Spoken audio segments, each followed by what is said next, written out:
विद्यार्थी मित्रांनो, पुन्हा एकदा आपल्या सर्वांचं माझ्या यूट्यूब चॅनलवरती मनपूर्वक स्वागत।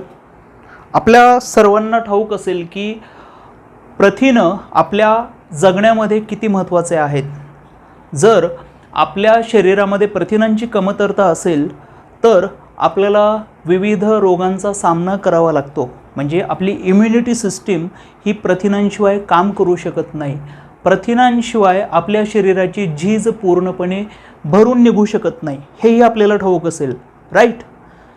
प्रथिनं मिळवण्यासाठी मग आपल्याला डॉक्टर सल्ला देतील की तुम्ही प्रथिनयुक्त असणारे पदार्थ जसे की मिल्क असेल, मीठ, फिश, पल्सेस आणि इतर अन्नधान्य ज्यांच्यामध्ये प्रथिनांचा समावेश आहे असे अन्नधान्य आपल्याला डॉक्टर आपल्या आहारामध्ये वाढवायला सांगतात, राईट। तर प्रथिनं किंवा प्रोटीन हे आपल्या सर्व सजीवांचा बिल्डिंग ब्लॉक आहेत।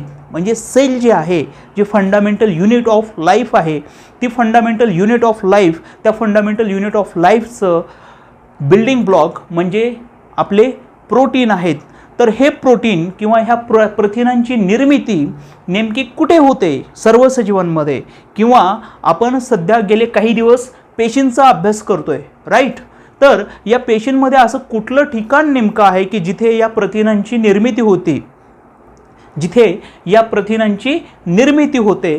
तर असं ठिकाण सर्व सजीवांमधलं म्हणजेच रायबोझोम आहे। त्याला याच रायबोझोमचा स्टडी करायचा आहे। म्हणजे प्रथिनांची निर्मिती कशी होते, कुठे होते, याचा डिटेल स्टडी आपण या सेशनमध्ये करणार आहोत। तर आपण सर्वप्रथम पाहू रायबोझोम या वर्ड रूटकडे। रायबो आणि झोम, ओके। तर रायबोचा अर्थ काय होतो, तर रायबोझोमल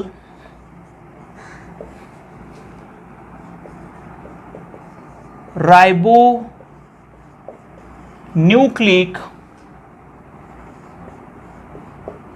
ॲसिड आणि प्रोटीन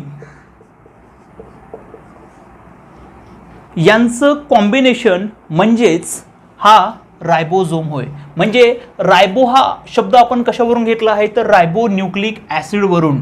तर या रायबोझोम मध्ये कोणत्या प्रकारचं रायबो न्यूक्लिक ॲसिड आहे, तर रायबोझोमल टाईपचं रायबो न्यूक्लिक ॲसिड आहे आणि प्लस प्रोटीन त्याच्यामध्ये प्रेझेंट असतं आणि सोम म्हणजे बॉडी।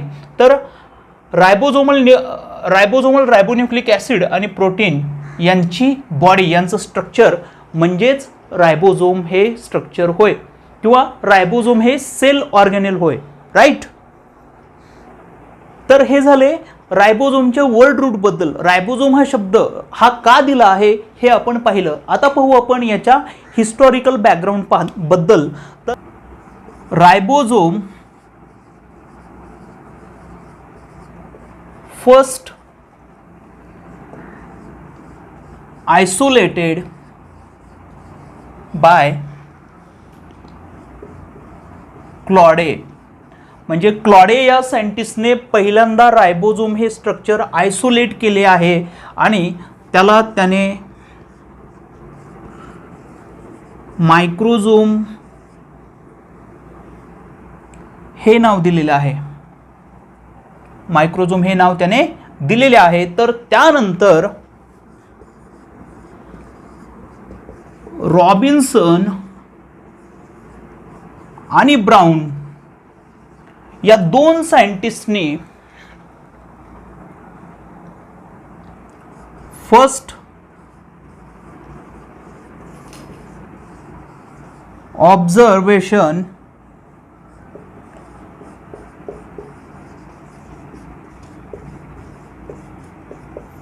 प्लांट रूट सेल मध्ये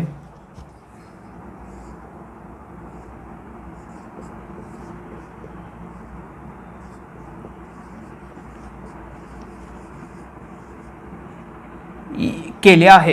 म्हणजे रॉबिन्सन आणि ब्राउन यांनी विकिया फाबा या प्लांटच्या रूट सेल मध्ये म्हणजे मुळांच्या पेशींमध्ये याचं ऑब्झर्वेशन या दोन सायंटिस्टनी केले आहे, ओके। देन जॉर्ज पॅलेड या सायंटिस्टने रायबोझोम ही टर्म, रायबोझोम ही जे स्ट्रक्चर आहे, हा जो सेल ऑर्गेनेल आहे, हे नाव जॉर्ज पॅलेड या सायंटिस्टने 1953 ला केले आहे. 1953 ला. ओके. कधी केले आहे तर इलेक्ट्रॉन मायक्रोग्राफ थ्रू याचं ऑब्झर्वेशन करत असताना जॉर्ज पॅलेड या सायंटिस्टला हे स्ट्रक्चर ग्रॅन्युलर दिसून आलं, म्हणजे दाणेदार ग्रेन सारखं, आणि हे डेन्स पार्टिकल सारखं स्ट्रक्चर नॉन मेम्ब्रेनस होतं, म्हणजे याच्या भोवती कुठल्याही प्रकारचे आवरण उपलब्ध नव्हते. ओके. तर असं हे स्ट्रक्चर जॉर्ज पॅलेडने 1953 साली कॉइन केलेले आहे. ओके. बघा, रायबोझोम हे जे स्ट्रक्चर आहे किंवा रायबोझोम हे सेल ऑर्गेनेल, सेलमध्ये प्रेझेंट असणारं सगळ्यात स्मॉलेस्ट सेल ऑर्गेनेल आहे. रायबोझोम हे स्ट्रक्चर प्रोकॅरियोटिक सेल आणि युकॅरियोटिक सेल अशा दोन्ही प्रकारच्या सेलमध्ये आढळते. प्रोकॅरियोटिक सेलमध्ये असणारे रायबोझोम आणि युकॅरियोटिक सेलमध्ये असणारे रायबोझोमचं जे स्ट्रक्चर आहे ते स्ट्रक्चर सेम आहे. रायबोझोम हे स्ट्रक्चर आपल्याला प्रोकॅरियोटिक आणि युकॅरियोटिक अशा दोन्ही प्रकारच्या सेलमध्ये दिसून येते. रायबोझोम हे जे स्ट्रक्चर आहे, हे स्ट्रक्चर दोन कंडिशनमध्ये प्रेझेंट असते या दोन्ही प्रकारच्या सेलमध्ये. एक आहे, समजा रायबोझोम हा प्रोकॅरियोटिक सेलमध्ये प्रेझेंट असेल तर तो सायटोप्लाझम मध्ये प्रेझेंट असतो, आणि हा रायबोझोम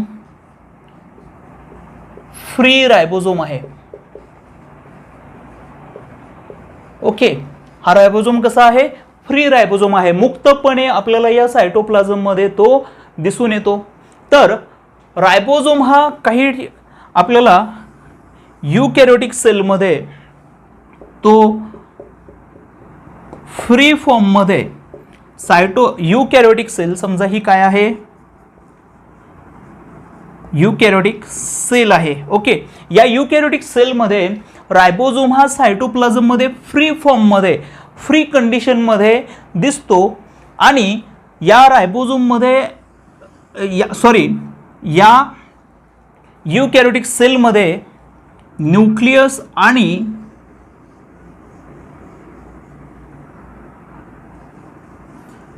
एंडोप्लाझ्मिक रेटिक्युलम या ऑर्गेनेलच्या मेम्ब्रेनवरती, लेअरवरती सुद्धा आपल्याला रायबोझोम दिसून येतो. ओके. तर या लेअरवरती, या सेल ऑर्गेनेलच्या लेअरवरती जो रायबोझोम इथे प्रेझेंट आहे, हा रायबोझोम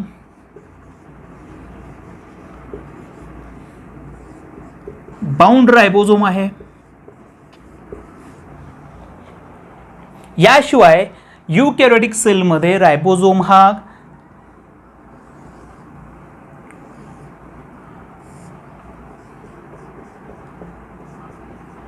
मायटोकॉन्ड्रिया आणि प्लास्टिड मध्ये सुद्धा आढळून येतो. म्हणजे युकॅरियोटिक सेलमध्ये रायबोझोम हा सायटोप्लाझम मध्ये म्हणजे फ्री फॉर्म मध्ये, त्यासोबतच बाउंड फॉर्म मध्ये, आणि या युकॅरियोटिक सेलमधील मायटोकॉन्ड्रिया आणि प्लास्टिड या दोन सेल ऑर्गेनेल मध्ये सुद्धा दिसून येतो. रायबोझोम हा फ्री फॉर्म मध्ये आणि बाउंडेड फॉर्म मध्ये दोन्ही ठिकाणी आढळतो. ओके. प्रोकॅरियोटिक सेलमध्ये आणि युकॅरियोटिक सेलमध्ये आढळून येणारे रायबोझोम हे 70S आणि 80S या टाईपचे आहेत. 70S टाईपचा रायबोझोम आपल्याला प्रोकॅरियोट्समध्ये आणि युकॅरियोटिक सेलच्या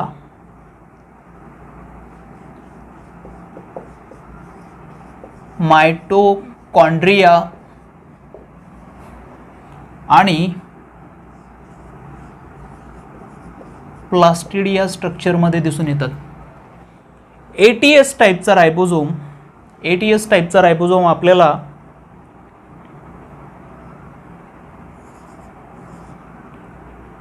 युकॅरियोटिक सेलमध्ये दिसून येतो. बघा, रायबोझोम हे दोन टाईपचे आहेत, एक 70S टाईपचा आणि ATS टाईपचा. 70S टाईपचा रायबोझोम हा आपल्याला प्रोकॅरियोटिक सेलमध्ये आणि मायटोकॉन्ड्रिया आणि प्लास्टिड या युकॅरियोटिक सेलच्या दोन सेल ऑर्गेनेलमध्ये म्हणजे सेल पार्ट्समध्ये दिसतो. तर ATS टाईपचा रायबोझोम आपणास युकॅरियोटिक सेलमधील सायटोप्लाझममध्ये दिसून येतो. युकॅरियोटिक सेलच्या मायटोकॉन्ड्रिया या सेल ऑर्गेनेलमध्ये आढळणाऱ्या रायबोझोमला मायटोरायबोझोम असे म्हणतात. तर प्लास्टिड या सेल ऑर्गेनेलमध्ये आढळणाऱ्या रायबोझोमला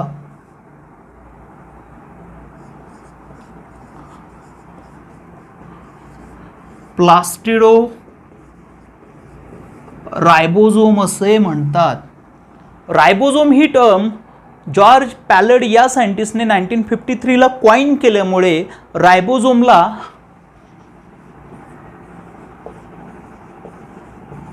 पॅलडेज पार्टिकल असेही म्हटले जाते. आता पाहू आपण दोन टाईपचे रायबोझोम्स, एक आहे 70S आणि दुसरा आहे ATS टाईपचा रायबोझोम.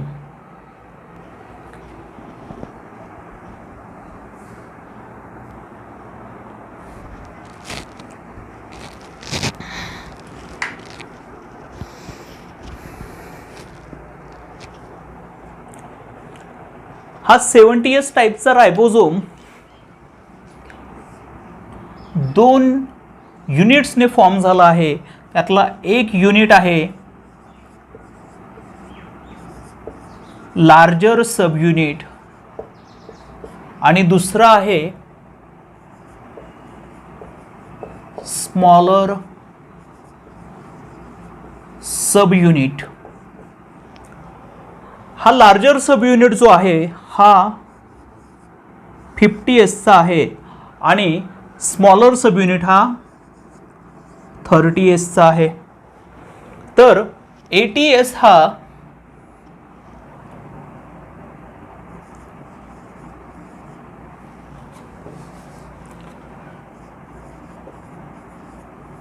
लार्जर सब युनिटने आणि स्मॉलर सब युनिटने फॉर्म झाला आहे. तर यातला लार्जर सब युनिट जो आहे हा 60S आहे, तर स्मॉलर सब युनिट हा 40S ने फॉर्म झाला आहे. आता इथे प्रश्न पडू शकतो की इथे S या ठिकाणी जे आपल्याला दिसत आहे इथे आणि इथे, हे S म्हणजे नेमके काय? तर या S चा अर्थ होतो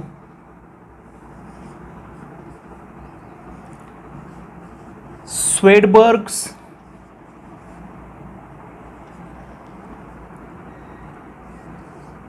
कॉन्स्टंट किंवा युनिट, स्वेडबर्ग कॉन्स्टंट किंवा स्वेडबर्ग युनिट असे म्हणू आपण त्याला. किंवा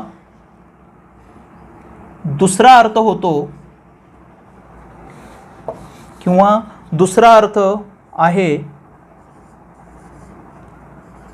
सेडिमेंटेशन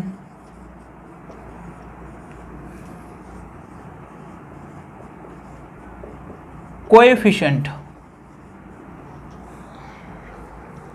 आता स्वेडबर्ग कॉन्स्टंट किंवा स्वेडबर्ग युनिट म्हणजे काय?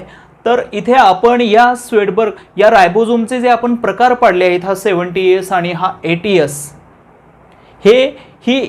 हे पाडण्यासाठी, हे प्रकार पाडण्यासाठी जी मेथड वापरण्यात आलेली आहे, जो अभ्यास झालेला आहे, तो अभ्यास स्वेडबर्ग या सायंटिस्टने केला आहे. म्हणून त्याच्या स्मरणार्थ स्वेडबर्ग हे नाव इथे दिलेले आहे याला.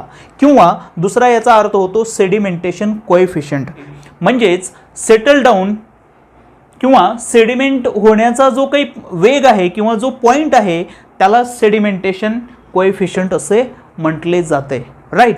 तर 70S म्हणजे नेमके काय? फॉर एक्झाम्पल आपण 70S हा बघू. तर 70S हा आपण पाहिलं की हा एका दोन पार्ट्सनी बनलेला आहे, म्हणजे एक लार्जर सब युनिट आणि दुसरा आहे स्मॉलर सब युनिट, राईट. तर हा जो यांनी एकत्र कंबाईन असणारा जो एक पूर्ण फॉर्म आहे तो म्हणजे या टाईपचा रायबोझोम.